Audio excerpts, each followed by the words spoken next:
there's nothing like cracking that cellophane and pulling that record out. It just smells great.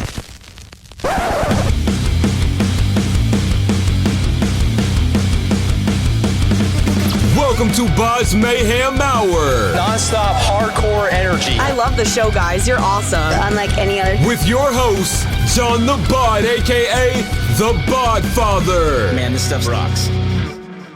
Hey, this is Joel Green from Witchskull. You're listening to BODS Mayhem Hour. Stay heavy, brutal. The views and opinions of the guests do not necessarily reflect the views and opinions of BODS Mayhem Radio Network, its staff, affiliates, or sponsors. Parental discretion is advised.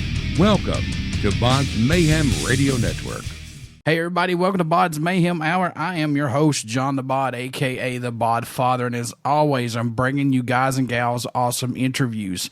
Today, it's an honor and a very huge privilege to have Joel Green, drummer of Witchskull. Witchskull will release their new third full-length album, A Driftwood Cross, April 24th via Rise Above Records. And I'm going to tell you right now, I got to listen to this album, and it is a must. You must pick this up if you are a heavy metal person who likes to doom sludge, stuff like that, the darkness of music. This is a very, very good album, and I'm not saying it just because Joel's on here. This is very, very good. So, Joel, welcome to the show, and how you doing, man? Hey, fantastic. Thanks so much for having us. I really appreciate it. Not a problem whatsoever. So let's jump right into this, good sir, because I'm very excited about this album for you guys. So how's it been working with Rise Above Records so far for you all? It's been absolutely brilliant. All of our dealings with Lee Dorian, the label owner, have been amazing.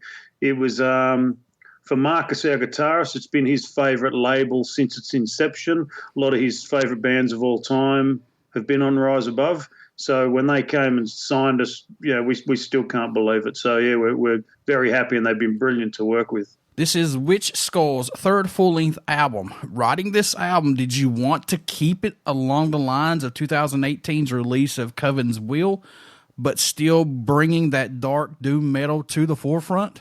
Yeah, I guess so. I think when we write, we tend to just sort of let whatever comes out come out. And we had a lot of time to write the record because when we finished, we recorded Coven's Will in New York. But coming back to Australia for one reason or another, we weren't really able to head to Europe or the US to tour. So we spent most of our time in the rehearsal space writing the follow-up.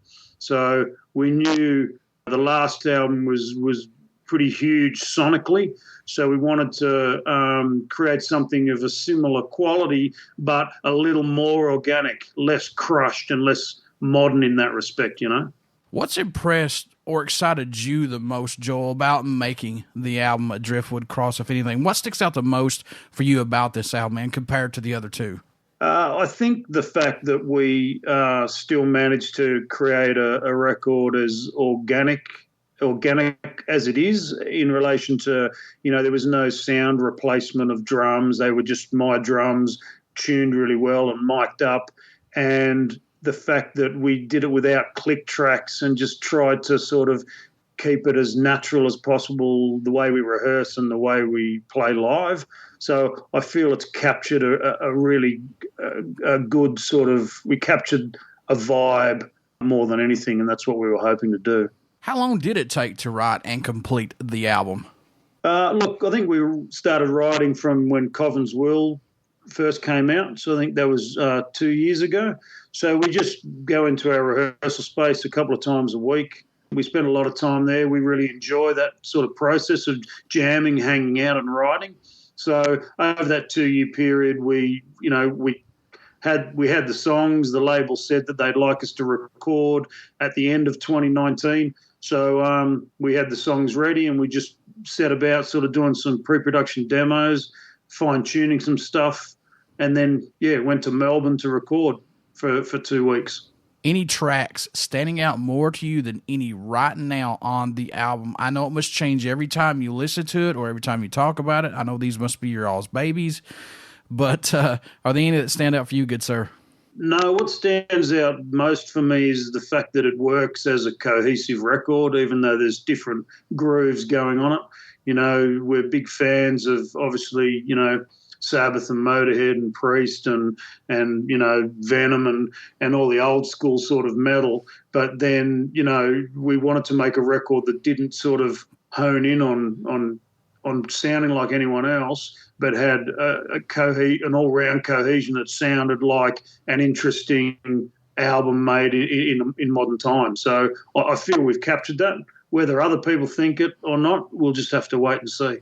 Yeah, if they don't think this is like a throwback to the old school ways, and to me, there's something wrong. They've surely missed it, because this is that doom and gloom stuff I like, man, from the early 70s and stuff like that. Like you said, Sabbath and them, and it's good. It's really good. I can't tell you how much good it is. We really appreciate it. I think for us is like Marcus is more of a doom guy than me and Tony, but Marcus also likes, we're the same age, so we all grew up listening to the same stuff. Marcus and I have been friends since we were 8 years old, so we grew up with the exact same material, so we really love Motorhead. So, sometimes with doom, it needs a kick in the ass and needs to sort of speed up a bit, you know what I mean? Oh, yeah. So we like stuff that still rocks out, as well as having some really sort of, big doom moments as well. So, for us, it's about a combination of everything that we liked when we were growing up as kids,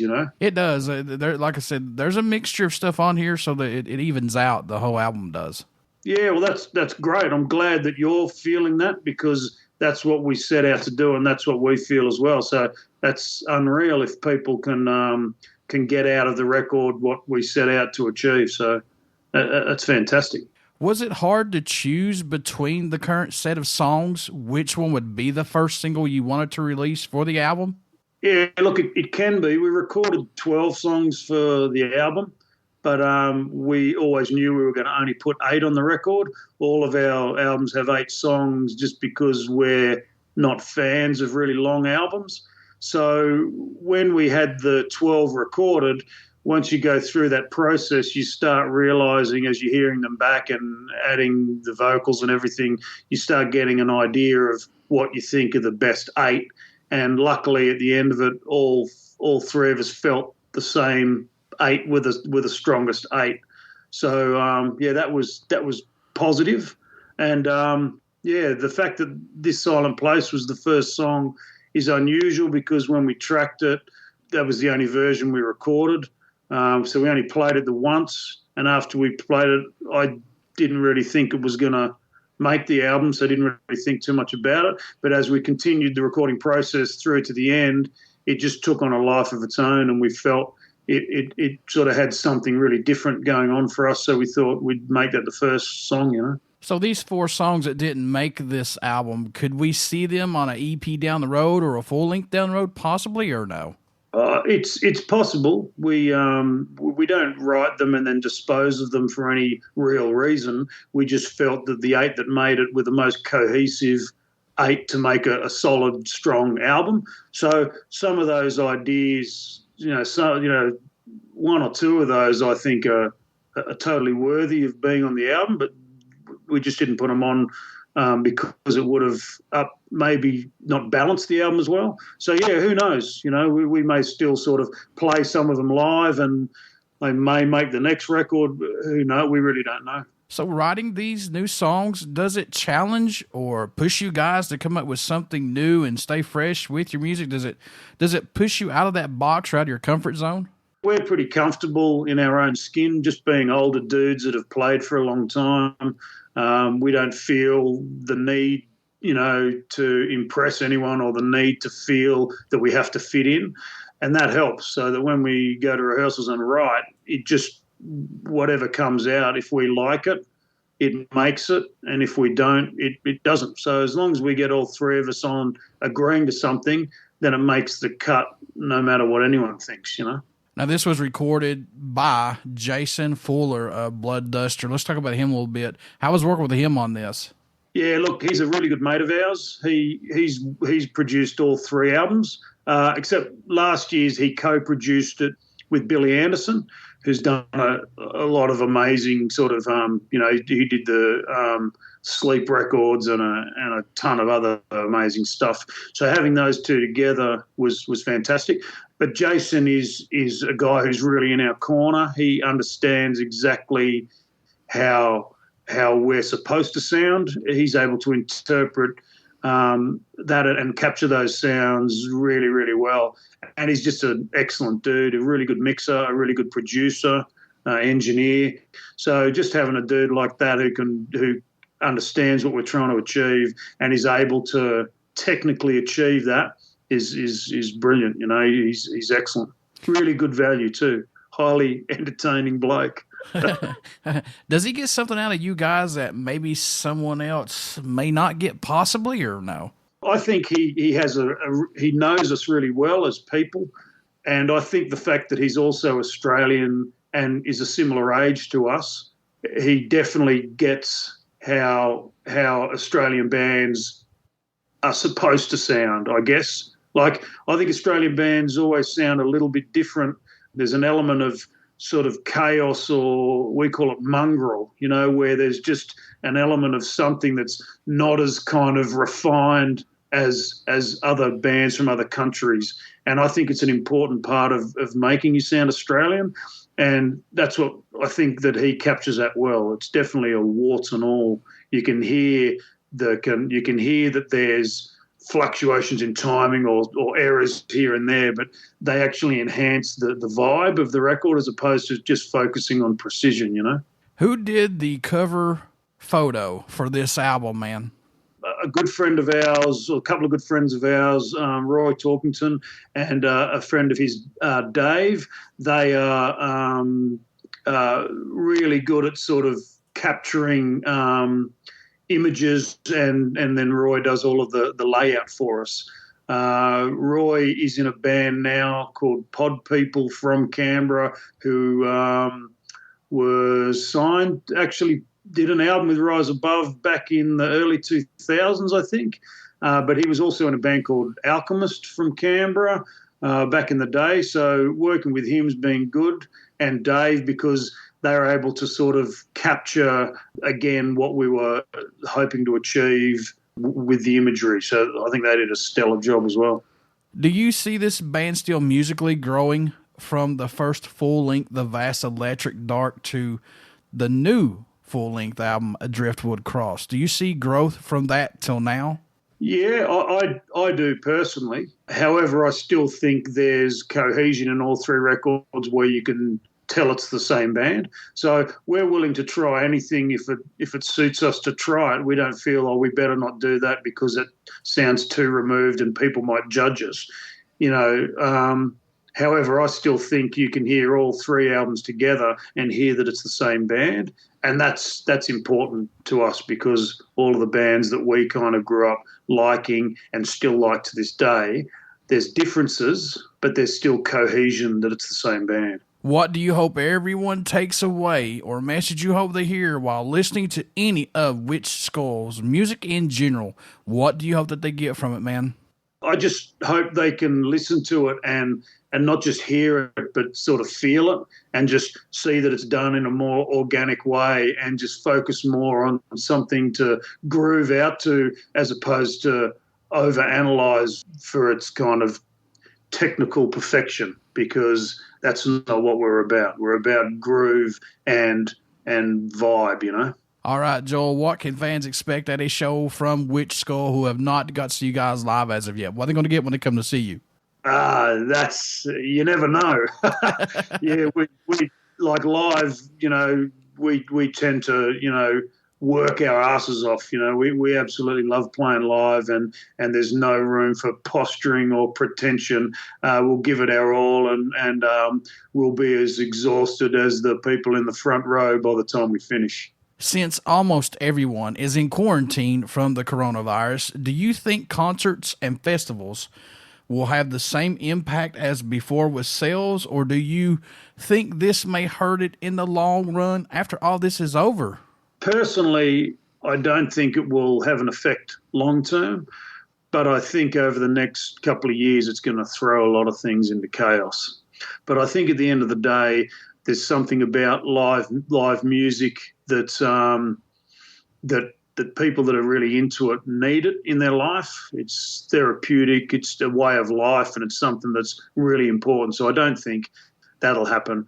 Maybe it'll push things more into pubs and bars and clubs as opposed to, the huge big festivals.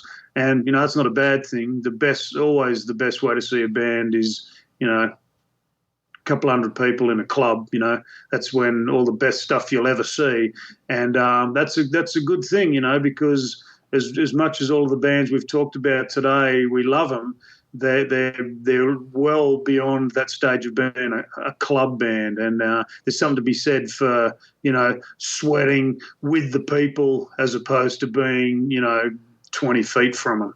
Yeah, I was afraid that people will be kind of hesitant to get back out there because we don't know the effects after all this. And they're saying we're going to have another wave here with all this. So how is it over there right now with this coronavirus, man? Is everything kind of getting back to norm or still being quarantined as well?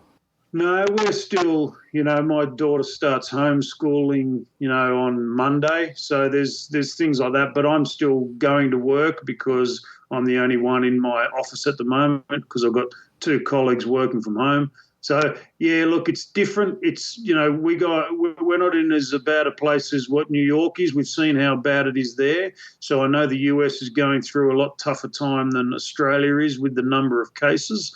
So, but obviously we know that we can be hit with a huge sort of spike at any time. So, yeah, it's strange times, and all we can say is just, ask everybody to look after each other and take care, Is there a country that stands out or shocks you that Witchskull gets support from so far? Have you seen anything that comes in that kind of blows your mind maybe?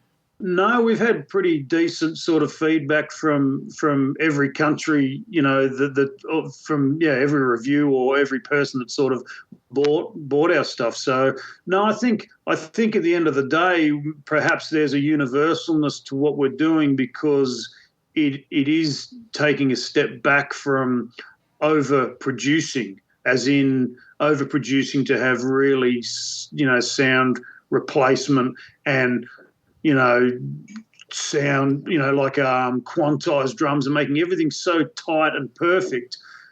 That's what people, I think, are maybe starting to go, you know what, things need to just loosen up a bit. So maybe we have a bit more of that universal appeal because as older dudes, we're just not too worried about imperfections. I think it actually adds to music and makes it more human and in some ways more interesting to hear in this day and age. So when you were younger, did you have a go-to album or song that just let you escape or just made you feel like everything was going to be okay at that point? Did you have that possibly? I know you might have had a lot of albums and songs you loved, but did you have just that one maybe? Yeah, look, a million. But for me, Motorhead was always the biggest, most important band in my life. Like I listened to AC/DC as a kid because in Australia they were on mainstream TV before they were known anywhere else in the world, and I loved them. But Motorhead, when I was 13 years old, they changed my life. They were always my go-to and have always been the Fast Eddie era, from 75 to 82. All of that stuff for me is just will never get old. It's just that's my go-to for sure. Folks, Witchskull will release their new third full-length album, A Driftwood Cross, April 24th via Rise Above Records. And when this interview comes out, this album will already be out. But please, get out, support this band, grab their albums. You will not be disappointed. Trust me. I highly, highly recommend Witchskull. Pick their albums up. Joel, how could folks stay in touch with you guys? Buy some merchandise, tour dates, all this good stuff when we get back to normalcy to get out to watch some shows. How can you do that, good sir? Witchskull.com is probably the best sort of starting point. We've got merch on Bandcamp, we've got Facebook and Instagram, but Witchskull.com is our website where you can watch the videos, it's got links to the merch. So, yeah, check out the website and everything you need to know will be there. And before I let you go, would you care to do a promo for my show? I would love to, John. No problem at all. Hey, this is Joel Green from Witchskull. You're listening to BODS Mayhem Hour. Stay heavy, brutal. Everybody stick around. We got some great stuff coming up, and you only hear these interviews right here on BODS Mayhem Hour and BODS Mayhem Hour podcast. Please get out, check out our Facebook page. It has our podcast link. Also, it has our YouTube link, and we're also on Apple Podcasts. We're on Spotify. We're on everything podcast-wise. We're on it. And please subscribe to everything that we have because you don't want to miss out on all the great interviews that we have coming up. Also, check out Witchskull. Pick up their new album, A Driftwood Cross. It comes out April 24th via Rise Above Records. I'm telling you, you will not be disappointed. Joel, I wish you guys nothing but the best of luck, man. Same to you, John. Stay safe, and we hope to see you when all of this blows over.